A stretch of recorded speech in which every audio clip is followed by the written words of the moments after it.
அஸ்ஸலாமு அலைக்கும் வரஹ்மத்துல்லாஹி வபரகாத்துஹு.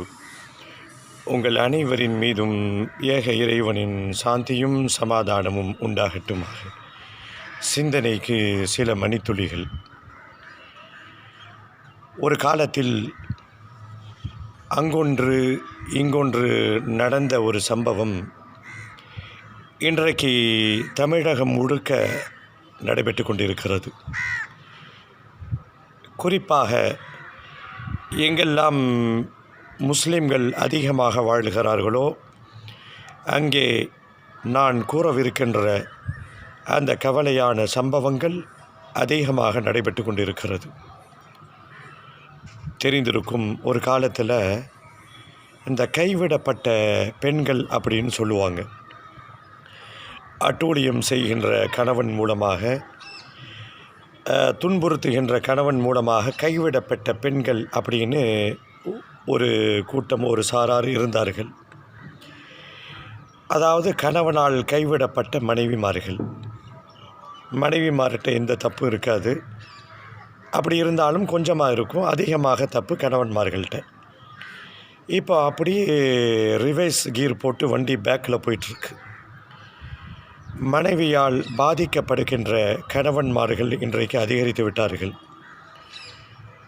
நிறைய காட்சிகளை இப்பொழுது பார்க்கும் பொழுது மனது ரணமாக மாறிவிடுகிறது.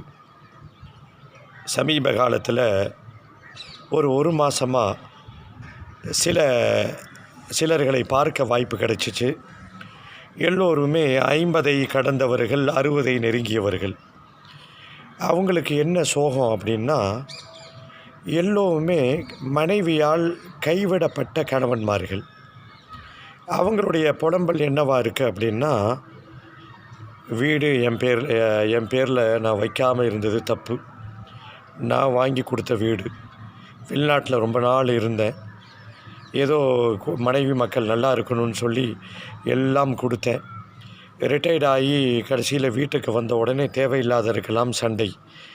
பணம் காய்க்கும் மரமாக எங்களை நினைக்கிறார்கள் அப்படின்னு சொல்லி மனைவியால் கைவிடப்பட்ட கணவன்மார்கள், குறிப்பாக கணவன் நன்றாக இருக்கும் பொழுது தேவையானதை எல்லாம் பெற்றுக்கொண்டு, குழந்தைகளையும் பெற்றுக்கொண்டு, கணவனை கவனிக்காமல் குறிப்பாக விரட்டுகின்ற பெண்கள் இன்றைக்கு நம் சமூகத்தில் அதிகரித்து விட்டார்கள்.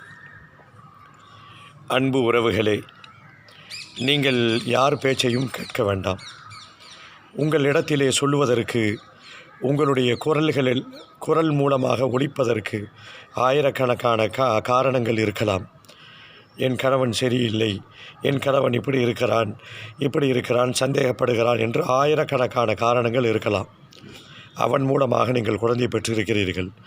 அந்த குழந்தைக்கும் திருமணம் முடிக்கப்பட்டு பேரன் பேத்தி எடுத்துக்கிறீர்கள். இவ்வளவு காலம் கடந்ததுக்கு பிறகும் கூட நீங்கள் அல்லாஹுக்கு பயந்து கொஞ்சம் இரக்கம் காட்டி, இறைவனுக்காக வேண்டி நீங்கள் கொஞ்சம் இறங்கி வந்து, எந்த காரணமுமே இல்லாமல் இருக்கக்கூடிய பெண்கள் திருந்தணும், அது வேற. அப்படி கணவன்கிட்ட பிரச்சனை இருந்துச்சுன்னா நீங்கள் இறங்கி வந்து இணைந்து வாழுங்கள். அதுதான் நம் சமூகத்திற்கும் நல்லது, நம்மளுடைய மறுமை வாழ்க்கைக்கும் நல்லது என்பதை புரிந்து கொள்வோம். இறைவன் அருள் புரிவானாக.